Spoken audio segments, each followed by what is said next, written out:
Welcome to channel. Today, we explore story filled with unexpected twists. Please, subscribe and like to stay updated. Let's begin. My wife Lena and I, Edward, have been married for 28 years, and we lived together for 5 years before that. We'd both been married and divorced before meeting. I had a son from my first marriage, and Lena and I reared him. We now have a grandchild. We're now in our golden years. I'm 54, and she recently turned 54. Neither of us has movie star looks. Lena is very small, with pixie-like features, the prettiest backside I've ever seen, and the figure of a lady 18 years younger. My wife is dear to me, and I believe she is the most beautiful lady in the world. I adore and appreciate her, and am certain she feels the same way about me. It is seen in how we care for and respect one another. We're best buddies and confidants. So, what's the issue, you could ask? My wonderful, caring, and adored wife is sleeping with other guys.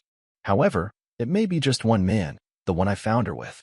Let me give you some information on myself and what has triggered the challenges I am experiencing. I am 54, of ordinary height, and somewhat overweight. I've had a cardiac issue for nearly 6 years and am on numerous meds. Some of these medications have a side effect of being unable to keep an arousal for an extended period of time. We are quite affectionate to one another, with plenty of kissing, hugging, and caressing, but I am unable to conduct a good old-fashioned screwing.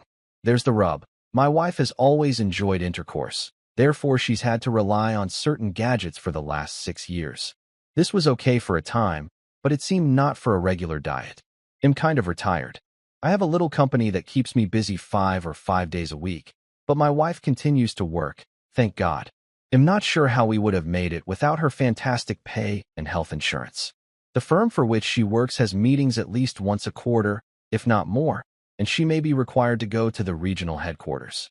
She is normally gone for 5 days, flying out on Monday morning and returning on Monday evening. Once a year, there is a large regional gathering to which spouses are invited, and the employer pays the expenses. We fly out on Monday and return on Monday or Monday, very convenient. I go play golf for 5 days while my wife attends meetings. It was at one of the large meetings that I realized something wasn't right. After settling into our hotel on Monday, we walked down to the lobby bar to unwind and wait for dinner. The meetings and my golf would begin the next day. We were seated at the bar when one of her coworkers approached us. I had never met him before, since he worked at the regional office.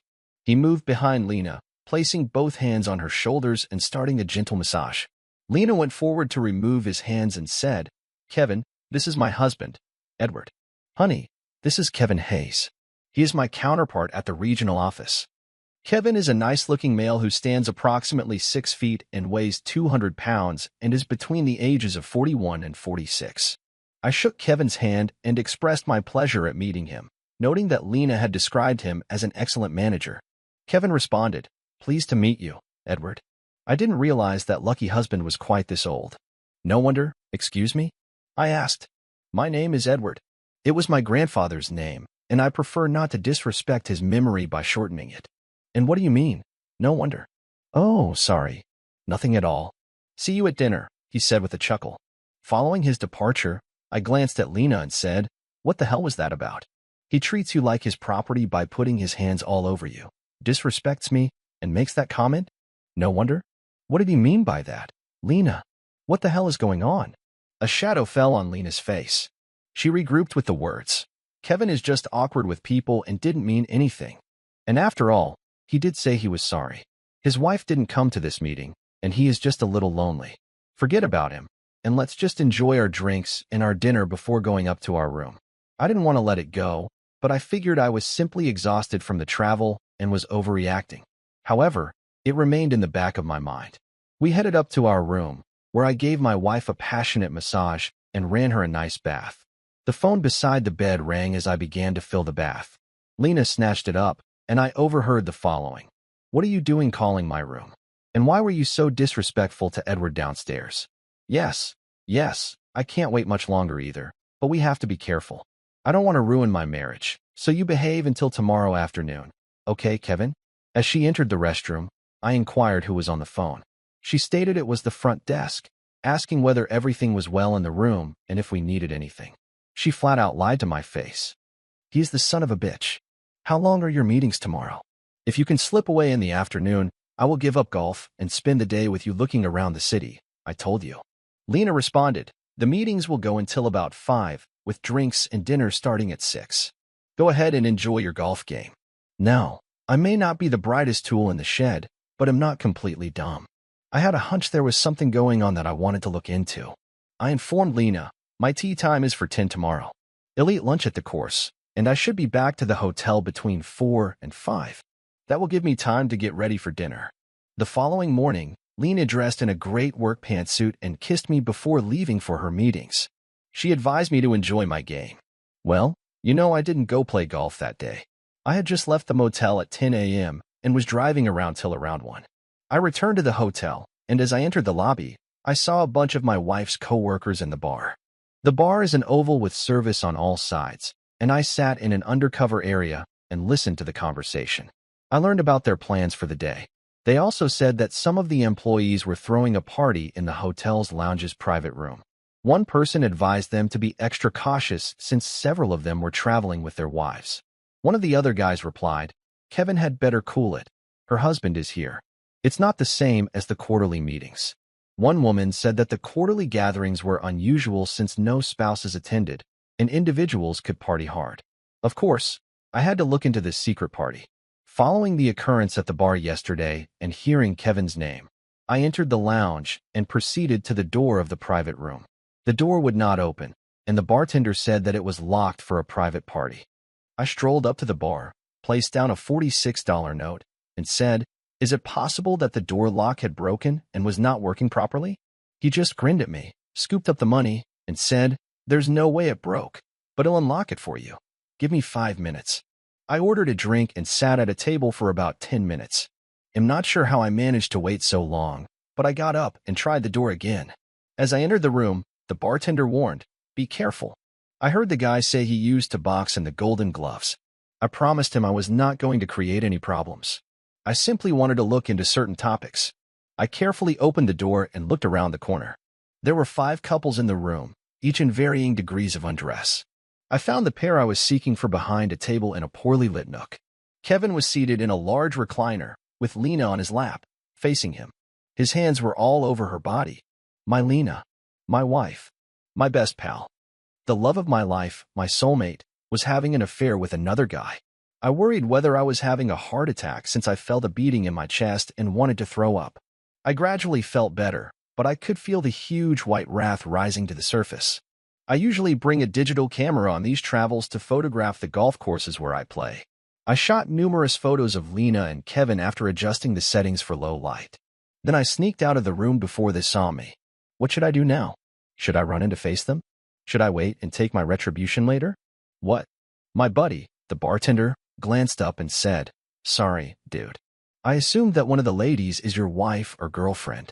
I asked him when they arrived, and he responded, about 12:28, and they requested the private room. They have done this before, he continued. I looked like I could use a drink, so I ordered a double bourbon. He placed it on the bar and said, on the house. I placed another $46 on the bar and said, would you call my room when they leave? He returned the $46 to me and said he'd be happy to. Went through the same thing myself about a year ago. I returned to my room to wait, and at 4 p.m., I received word that they were departing. I figured she'd have ample time to tidy up the aftermath of her afternoon joy. Lena did not see me as she raced inside our room. I was in the sitting section of the room, which is not visible from the sleeping portion. She started changing back into the pantsuit that was lying on the bed. Hi, honey. How was your meeting? Lena leaped approximately 1 foot into the air. Oh, you're back already? Lena inquired. She was hot and apprehensive, and she attempted to disguise the fact that she was changing back into her pantsuit. Yeah, I tweaked my back a little bit and decided to call it a day, but I should be okay by tomorrow, I told you. I see you changed your outfit. I thought you looked very nice this morning when you left. Oh, I spilled something on the pants and changed between sessions. Have you already showered for dinner? She inquired. Yeah, he'll go down to the bar and wait for you. See you in a bit. I stood up, kissed her, and went for the door. I unlocked the door and recalled that I had left my key card on the desk. I closed the door and returned to the room when I heard her on the phone. She was informing someone that I had returned early, so they would not be having another drink together as scheduled. However, They may enjoy a few dances after supper. Opening and locking the doors softly, I walked down to the bar, ordered a double bourbon, and took a seat at a table. Lena came down and joined me for supper. A few minutes later, my friend Kevin strolled by us to the bar and ordered a drink. "Hey, Kevin, why don't you join us?" I said. He was apprehensive, but consented and sat down at our table. "Kevin and Lena, please allow me to show you the photos I took today on my trip." I positioned the camera in front of them and began scrolling through the photos I had shot of the private area earlier. Kevin felt more uncomfortable and uneasy, and he stood up to leave after the first five photos. Lena had her head down, her face hidden, and was screaming and wailing. "No. Oh, God. Please, no." Kevin seemed to develop a pair of balls and remarked, "So what?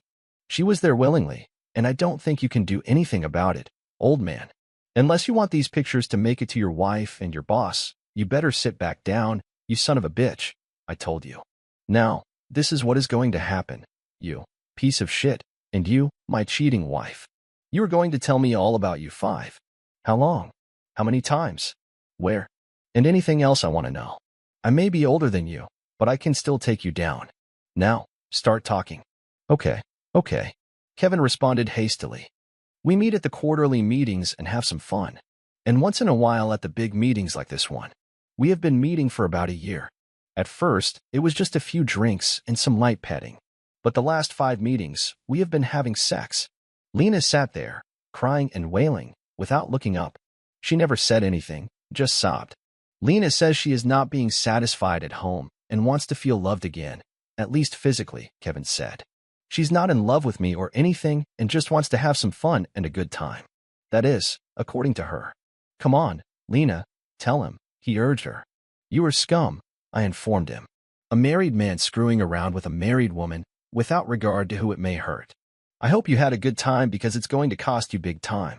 It is over and done, understand?" Kevin nodded so forcefully he resembled one of those bobblehead dolls. I said, "Do you understand?" "Yes," Kevin said, looking down. He rose to leave the table, but I did as well. As Kevin stood up, I booted him squarely in the balls. He fell down like a fallen tree. That's just a sample of what will happen if you ever see or talk to Lena again outside of a business situation. I will end your life as you know it. Now crawl out of here, you piece of shit." One of the ladies at our table gasped and said, "You kicked that man in the crotch." "Yes, lady, just as hard as I could. And I may do it again in the near future." I grabbed Lena's arm and dragged her out into the hallway with me. "Did you really think I was that stupid or so senile that I wouldn't catch on?" "Oh no, no. Please, God," she exclaimed. "Edward, let me explain, please. I love you, but I am really frustrated with no sex. The thing between Kevin and me was only for the sex. I was feeling old and worthless. I know you can't have sex with me, but I felt I wasn't attractive anymore, and it screwed up my head. Lena, it wasn't just for sex. It was a full-blown affair, with dancing, romance, kissing, cuddling, and lovemaking. Not just sex, but lovemaking. Honey, in a way, I could almost understand your need for sex. There hasn't been complete sex between us for about 6 years due to the meds I take. But Kevin, that lowlife piece of shit, I can't believe your bad taste." I paused briefly to collect my thoughts before continuing. "What I can't forgive is your lack of respect for me. I mean, doing all this at company functions, where everyone knows. Then I have to socialize with the same people and not even know that I'm an object of scorn or pity, or both. Now I understand some of the looks and comments I got. Jesus, Lena, why didn't you just shoot me?" Lena stared at me and asked, "Where do we go from here? Please, I will do anything to make it up to you and show you how sorry I am." "I don't know where we go from here, Lena. There is a flight back home tonight at 9. I will be on it.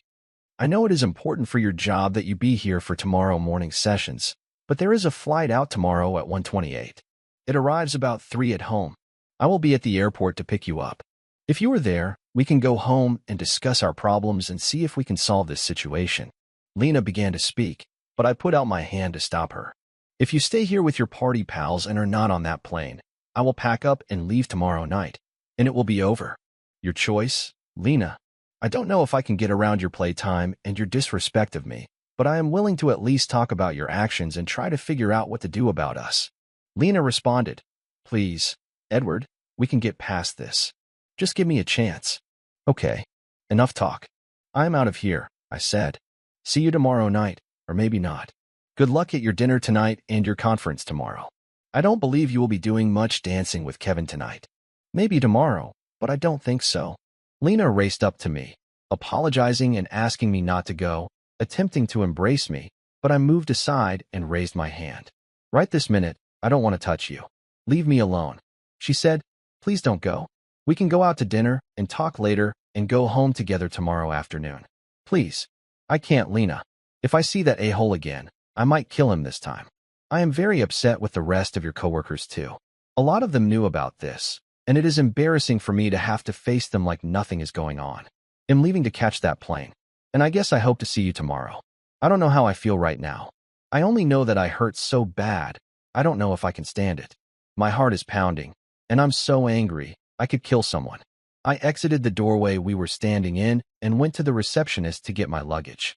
The shuttle was waiting for me at the counter, so I headed to the airport. Perhaps the trip would relax me and enable me to work things out in my thoughts. No such luck. The more I pondered, the angrier I became. If Kevin had been aboard that aircraft, I would have opened the door and tossed him out. When I eventually got home, I had a few beers and pondered some more. What will I do? I enjoy a nice lifestyle, which would alter if I broke up with Lena. One factor that contributed to this lifestyle was Lena's employment and the health insurance that came with it. I could earn a livelihood, but it wouldn't be as enjoyable as it was with Lena. Was that lifestyle really important? My heart was broken due of Lena's disrespect for me and our marriage. Could I overcome the cheating and stay? I arrived at the airport the following day. Passengers exited the aircraft and passed past my observation area. Lena was the final one off. My heart felt lighter when I saw her. Then I recalled everything. At least she was concerned about our marriage. She came up to me and said, let's go home and talk. We really need to talk. When we came home, Lena showered before joining me in the family room. So, what do you want to say, Lena? She glanced down at the floor and then up at me. I'm sorry I hurt you. I didn't want that to happen. In spite of what you think, it was only for the sex. Yes, we danced and partied, but there was no love involved for Kevin or me. It was just a good time and a release for me from the sexual frustrations of the last 6 years. Before you began taking all those pills, our sex life was great. It was loving, exciting, and you would always find little ways to make it better and better. Lena broke down and stopped talking for almost a minute. She collected herself and proceeded. Then all at once, it was gone. I handled it for 6 years, but I finally reached a breaking point 5 months ago. It would have been better if I had chosen someone else and somewhere else, but it just sort of happened. Again, I am truly sorry that you have been hurt. Please forgive me, at least for that. She hesitated and asked, what are your plans? I have to leave, Lena.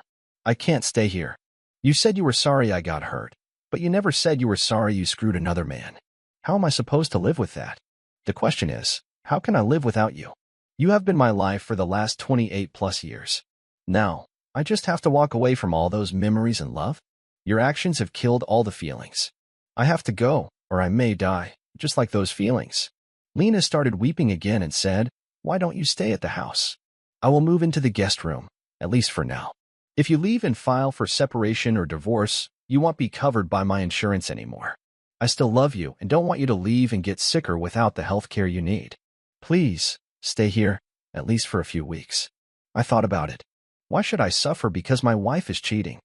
I had not done anything wrong, so I choose to remain. Things returned to normal, or as near to it as possible.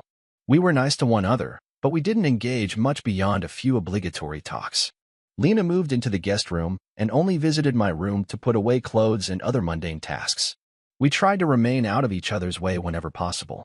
I did begin to drink, not just a little, but a lot. There were a few nights when I was not even close to sober, and most mornings began with a drink. This carried on for almost a month.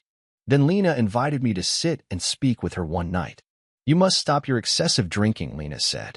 It is very bad for you. What are you trying to do, kill yourself? Not really. But why should you care if I do?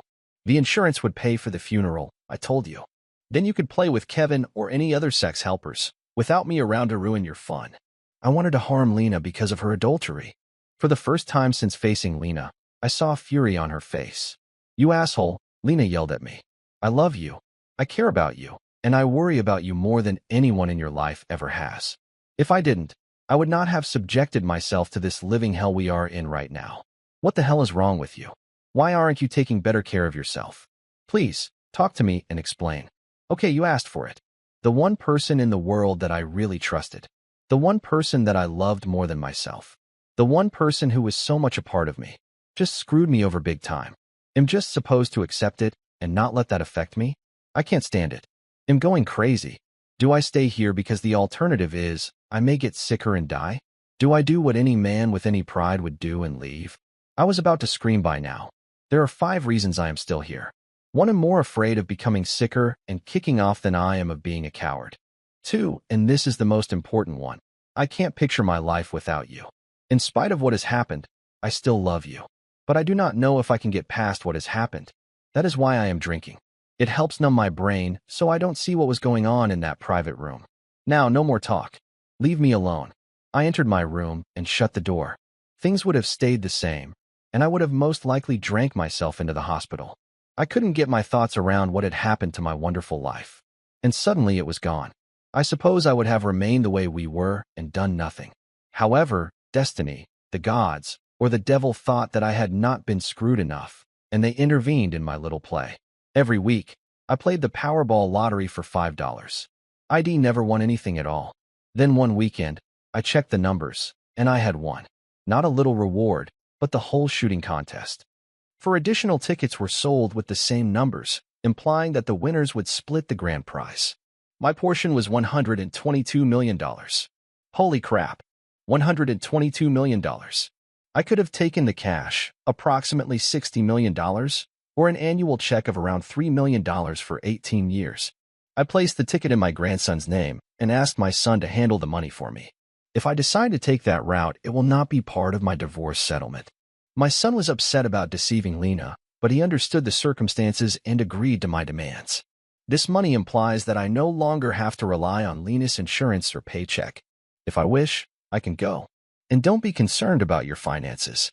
So, now that I don't have to remain, should I stay? Do I save my dignity and leave? I'm still not sure what to do. What would you do? I instructed my son to collect the reward in my grandson's name. I did it for 5 reasons. The first reason is that the reward is paid out in installments over an 18-year period. I may not live that long, but my grandson will. My son will ensure that I get the majority of the money each year till I am gone. Second, when I won the lotto, I was still so upset with Lena that I didn't want her to get any of the money. I assumed she'd toss me out and flee to her boyfriend Kevin. Her affair had really screwed with my psyche. After getting the first check, I started to reflect more on my dilemma. I now had financial stability, so this was no longer a concern. Despite my rage and sadness, I reflected on all of our years together. The past several years hadn't been easy for any of us. Lena never grumbled and was always there for me. I decided to divide the money with Lena. It was only fair. She had made major mistakes and had damaged me, but she had been my closest friend, lover, and wife for nearly 28 years. When Lena got home from work, I told her we needed to discuss our problem. We entered the family room and sat at opposite ends of the sofa. Lena, I can't continue like this. We have to decide how to handle this problem. I'm so mad all the time. And I mean every waking minute. This cannot go on. It's driving me totally crazy. I'm so sorry, Edward. I never meant to hurt you. But I became so frustrated and felt so old and useless that I did a very stupid thing. The affair wasn't about love, just the sex and excitement of being wanted. Yes, we danced and made out and had sex. It was a way to relieve my sexual frustrations and make me feel attractive and wanted again. I am so very, very sorry to have hurt you. Please, let's get past this.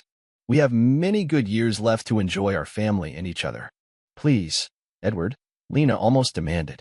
Well, let me tell you how I feel, and then you tell me how to get out of this mess you have put us in. You have never once said you were sorry for the affair, Lena, only that you were sorry I got hurt. How long would it have continued if I hadn't caught you? Would you still have been sorry if you had never been caught? I believe you were only sorry you got caught, and how public it was when you did get caught. As you can see, I still had serious rage problems. You say it was because of your feelings of frustration, feeling old, feeling unwanted and unattractive. For better than 28 years, I have told you every day that I love you. I never left the house without kissing you goodbye and kissing you hello when I came back. You were complimented on how nice you looked almost every day. How can you feel unwanted and unloved after all that?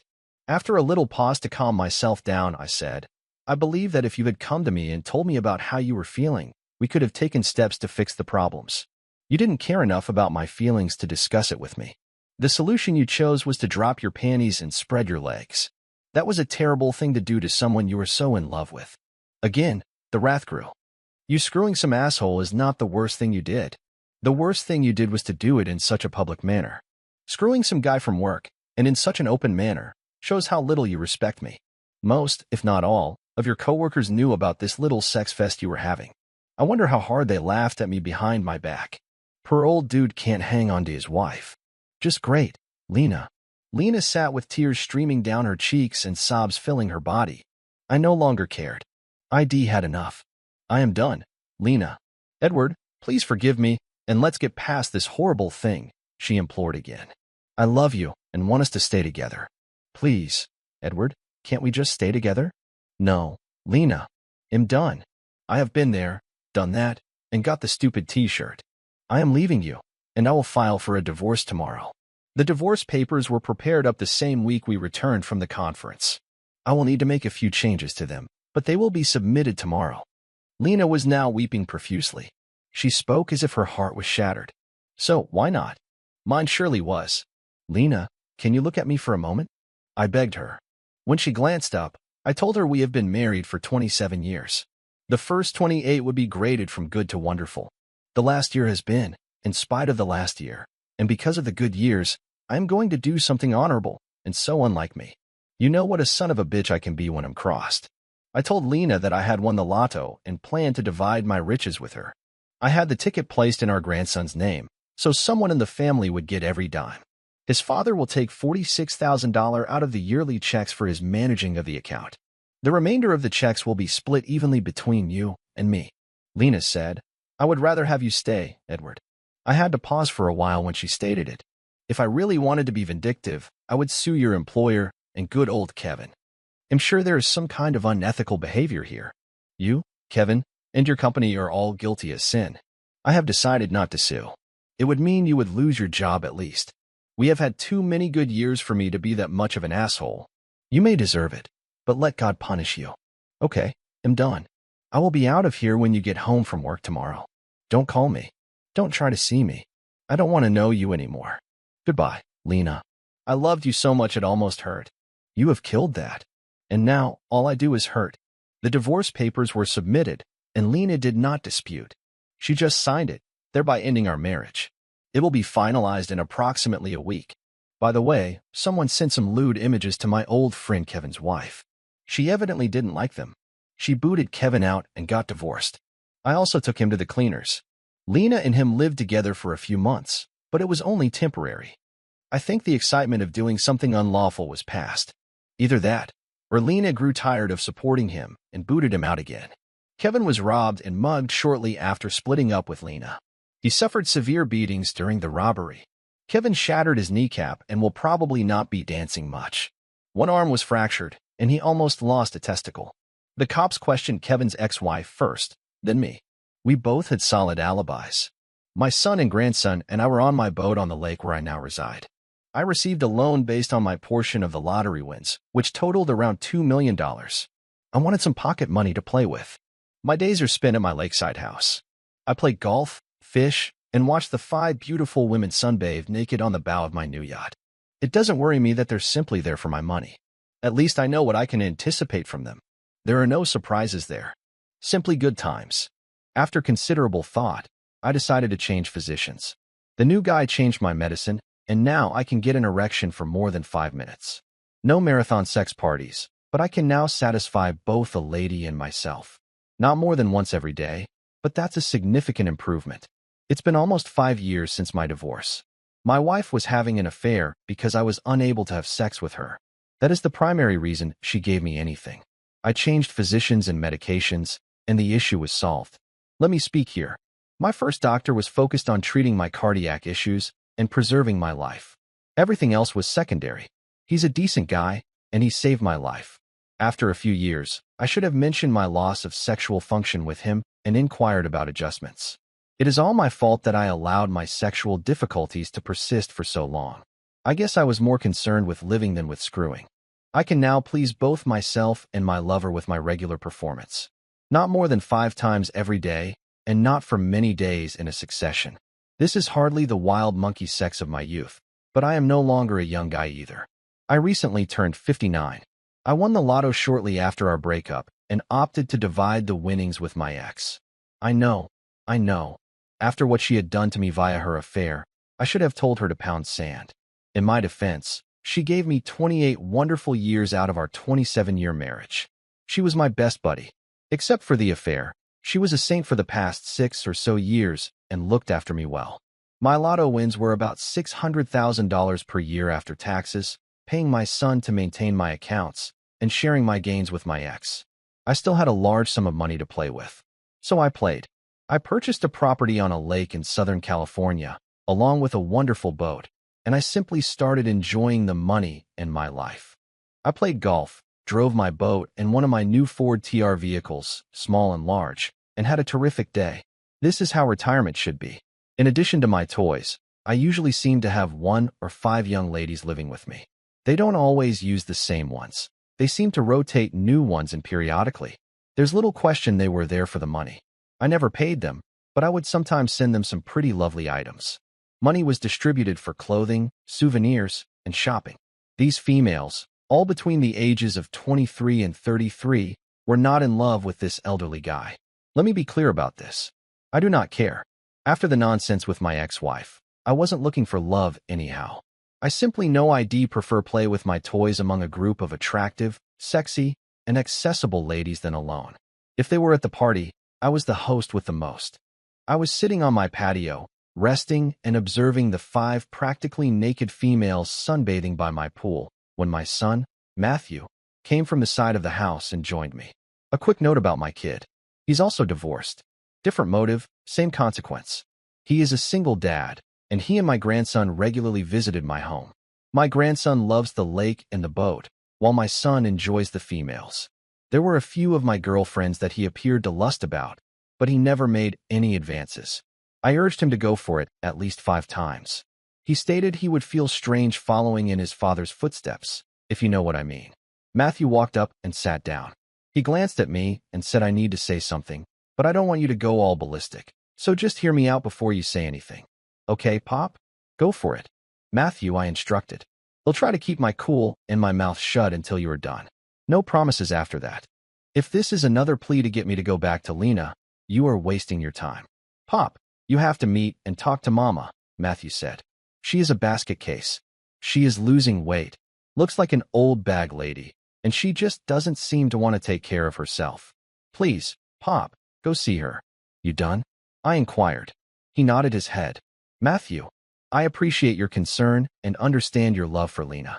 However, there is no way I want to see, talk, or hear from her. What she did to me was the most horrible thing anyone has ever done. When I was younger, I would have kicked the hell out of her and at least crippled that asshole with her, instead of just leaving.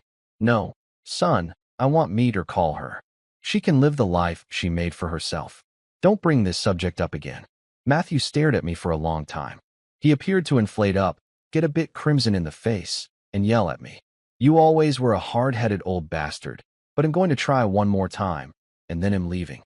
Mama has been punished enough, not only by you, but by her company. It has to stop, Dad. If you can't put aside your hurt pride and help her, then fuck you. I won't be back, and it will be a cold day in hell before you see your grandson again. When he was done, I got to my feet and stood staring down at him. Matthew rose to face me, and I looked up at him. Matthew is 64, and I am 58. You are becoming a little cocky, talking to me like that, youngster. I'm just as hard-headed as you, Pop. You were a good teacher. One of the things you taught me was that if I thought I was right, then fuck the world and go for it. That's what I'm doing. It's the only threat that might work with you. Okay, you little shit. I'll call Lena tomorrow morning. Now, can we drink a couple of beers and watch my ladies play nude volleyball? He seemed to relax, as if he was no longer as menacing. I would love to stay, but I have to pick up your grandson from after-school care. Not sure my heart could stand watching that redhead jump around anyway. How the hell do you do it at your age? How do you keep up with them? My heart is pure. Therefore, I have the strength of 10 men, Matthew mocked me. No, really, Pop. How do you keep going like this with your heart problem? Son, the new medicine has given me a new life. It's almost like I don't have the problem anymore. I know. It's still there, but I don't obsess about it anymore. My life is so much more fun now, what with the money and the ladies, that I really don't give a damn how long it keeps on. I just wanted to keep on. Every morning, I get up and decide it's going to be a good day, because I woke up and am above ground. Okay, I guess that's all anyone could want. Got to go. Call Mama, please.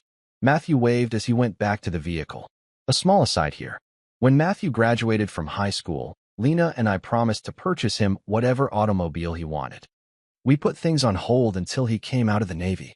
He then selected a pickup. My family's guys seemed to have an affinity for pickup vehicles.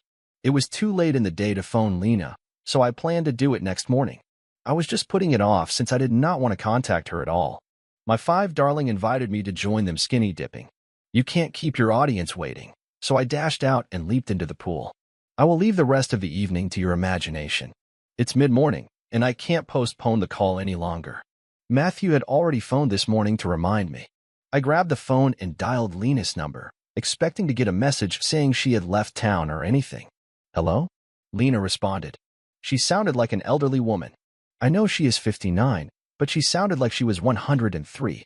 Her voice seemed lifeless, as if it required too much effort to speak. Hi, Lena. It's me, Edward. She appeared astonished. I didn't expect you to call me after the last time we saw each other. I had been really tough on her in the attorney's office when we signed the divorce papers. Yes, Lena, it's me. What's this I hear about you not eating or taking care of yourself? Diplomacy is not one of my strong skills. It just doesn't seem to matter anymore, she said. The company fired me, and that took the wind out of my sails. You have been very generous, but I need something to keep me going besides money. My work made me feel useful and needed. Now, I don't have you or my work, so why bother? You have your son, grandson, and your friends. You always wanted to travel, now you can. You have the money and the time, isn't that enough? I was starting to worry about her. ID never heard her sound that depressed. Wait, what do you mean? You were fired. They said I had violated company policy. Fraternizing with another employee is against the rules, so they gave me a large severance package and fired me. Lena began weeping. I am really sobbing. Settle down, Lena. Quit bawling. I can't understand you. Did they fire Kevin too? I don't know. They just mentioned him as the employee I was with and rushed me out of the building. I had 28 minutes to clean out my office and get out. After 18 years with them, they gave me 28 minutes to get out. 2 security people were watching me and walked me out. I could smell a rat here. Lena may no longer be my wife, but I'm not going to let those idiots disrespect her like this. Okay, I understand. After her affair, I shouldn't care what happens to her. For the last 28 years, she has been my lover, wife, and closest friend. And, being the jerk that I am, I couldn't simply ignore it. So sue me. I am a softie. I believe that the company's lackadaisical attitude toward what happened at their meetings contributed to Lena and my problems. The idiots wanted to get rid of Lena to conceal their tracks, but not on my watch. They had no idea how much trouble they were in for. It's good not to have to worry about a job or money. It would allow me to go all out against them. They couldn't harm me, but I could definitely hurt them. I'm going to completely ruin their lives. Lena, I need you to promise me that you will take care of yourself, beginning right now. Your grandson needs his grandma. I'm going to look into you being fired and see exactly what is going on. Don't give up, okay? Will you promise me? Okay, Edward, I promise. I will eat some breakfast, take a shower, and change clothes. Will you call, or, better yet, come see me? Please. He'll drive down in 5 days, Lena. I have to do some legwork and see what I can find out. Take better care of yourself, and I will call you again tomorrow. After we hung up, it was all I could do not to go postal on those idiots at the corporation. First things first. Let's check whether good old Kevin is still working for them. I sought up the company's office phone number and phoned. I asked for Kevin Benson. I was linked to his secretary, therefore the guy was not fired, just Lena was let go. Kevin Benson speaking, he answered the phone. Hi, Kevin. This is Edward. You know, Lena's husband. Remember me? What? Who? How? He stammered. What do you want? Nothing much, Kevin. Just wondered how you were doing. Much dancing these days? Oh, and by the way, why are you still working there? And Lena got fired for fraternization. That wasn't my decision, Edward. I had nothing to do with that. It came from higher up. I didn't want it to happen and tried to stop her from being fired, but they wouldn't listen to me. Kevin, there is only so much bullshit that a person can spout, and you just exceeded your lifetime quota with that statement. You are full of shit. I called to give you, and that shitpot company a warning. You assholes are going to pay big time for what you did to Lena. I mean big time. She may own the company before I'm done. Screw you, Kevin.